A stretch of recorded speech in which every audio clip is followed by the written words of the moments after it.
Salut à tous et bienvenue dans ce chapitre qui introduit justement le module 3 de cette formation. Et tout au long de ce module, nous allons traiter donc du sujet de la sémantique pour voir comment améliorer la sémantique de nos pages web. Alors, au niveau de ce chapitre, je vais déjà commencer par vous définir ce que c'est que la sémantique, pourquoi la sémantique et comment justement mieux structurer vos pages web. D'accord? Alors, de façon générale, la sémantique, c'est tout ce qui est relatif au sens et à la signification de quelque chose. Ici, nous sommes dans le monde du web, donc notamment au niveau du HTML. Et la sémantique HTML, dans notre cas, tout simplement signifie l'utilisation des éléments offerts par le HTML pour justement pouvoir améliorer, intensifier le sens et la signification de nos pages. Ok, comme vous le savez, le HTML permet de définir donc la structure de notre document pour dire que là, par exemple, on a un titre, là, on a une image, là, une vidéo, là, une liste, là, un lien, ainsi de suite, là, un tableau, là, un formulaire, par exemple. Ok, et vous avez vu que pour justement implémenter ces différents éléments, le HTML nous offrait justement la possibilité de le faire grâce aux éléments HTML. Ok, donc ici, vous devez savoir une chose, comme je le répète depuis le volume 1 de la formation, utilisez toujours les bons éléments pour les bonnes choses.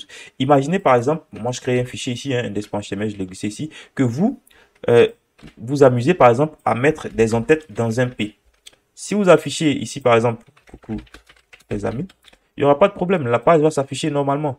Mais votre document HTML est faussé, ok? Et les navigateurs ne vont pas tout à fait très bien comprendre votre document, ok? Et donc, si vous essayez même de valider ce code-là au niveau de W3C, il aura véritablement un tas d'erreurs, ok? Donc ici, c'est justement pour revenir sur le fait de justement utiliser les bons éléments pour les bonnes choses. On sait effectivement que le CSS permet de d'assurer la mise en forme de nos pages web. Mais n'utilisez pas le CSS pour faire le travail du HTML et n'utilisez pas le HTML pour faire le travail du CSS, ok?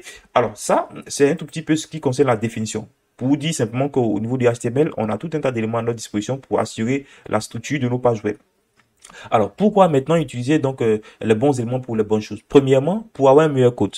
Parce que vous devez savoir que le langage HTML, c'est un langage qui est standardisé. Donc, si vous utilisez les bons éléments pour les bonnes choses et que vous travaillez par exemple à plusieurs sur un projet, vos collaborateurs pourront mieux comprendre votre code source et vous-même pourrez mieux comprendre votre code source puisque vous aurez utilisé les bons éléments. Si par exemple vous venez utiliser là un P alors que vous auriez dû utiliser un H1, le développeur qui viendra verra un P et va travailler en conséquence. Ok? Et donc, vous allez le mettre par exemple sur une fausse route. Donc ici, utilisez les bons éléments pour les bonnes choses. On a découvert tout un tas d'éléments HTML et je le répète une fois de plus. La deuxième chose pour laquelle il faut utiliser les bonnes règles de sémantique, c'est tout simplement pour assurer l'accessibilité maximale au niveau de votre page web. Parce que vous devez savoir qu'il y a des personnes qui sont handicapées, par exemple, qui souffrent de déficiences visuelles, notamment des aveugles et ainsi de suite, qui consultent également du web. Et ces personnes-là, étant donné qu'ils ne peuvent pas lire avec, par exemple, leurs yeux, ils utilisent ce qu'on appelle des lecteurs de navigateurs. Ok? Et donc, en soi, lorsque vous codez une page web, dites-vous que vous parlez à des entités humaines et à des entités numériques. Ok? Donc, euh, comme je le disais, les lecteurs de navigateur vont tout simplement vont lire le document HTML à la personne qui l'utilise. Ok? Donc, si vous avez mis un mauvais code, le lecteur de navigateur va donner la mauvaise information ou va mal interpréter votre code source vis-à-vis de cette personne-là. Et ça, c'est pas du tout bon. Je crois que tout le monde mérite bien d'être informé de façon équitable. Ok? Donc, ça, c'est la deuxième raison pour laquelle il faut utiliser les bons éléments pour les bonnes choses au niveau du HTML. La troisième raison, c'est le référencement. Si par exemple, je viens ici taper restaurant au niveau par exemple de Google, vous remarquez ici que vous aurez une liste de 10 résultats. OK? Une liste de 10 liens.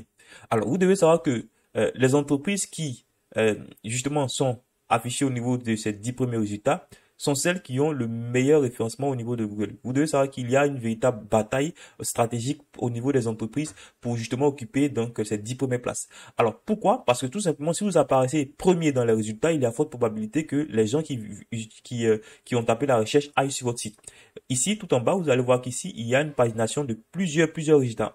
Principalement, personnellement, moi, je m'arrête toujours ici, pratiquement toujours à la première page, ok, au niveau des 10 premiers résultats. Je ne vais jamais, pratiquement jamais sur la 10e page, et ainsi de suite. Et il y a forte probabilité que peu de gens y vont, ok. Donc, si vous avez un mauvais code, vous devez savoir que lorsque vous déployez votre site internet et que vous le référencez sur des moteurs de recherche tels que Google, ces moteurs de recherche vont envoyer ce qu'on appelle des crawlers pour justement fouiller et lire, tenter de comprendre au maximum de quoi parle votre page web. De sorte que si quelqu'un tape un mot-clic surtout dans votre page web, ok, votre site internet sera justement ici placé. Donc, si vous avez un mauvais code source que les crawlers ou du moins les moteurs de recherche comprennent mal, vous ne serez jamais référencé dans les premiers résultats. Ok, vous n'aurez jamais de chance d'être vu au niveau donc des moteurs de recherche. Ok, donc ça c'est l'une des raisons principales d'avoir le meilleur code pour permettre justement aux moteurs de recherche de mieux vous référencer et pour vous donner beaucoup plus de chances d'apparaître dans les résultats des moteurs de recherche.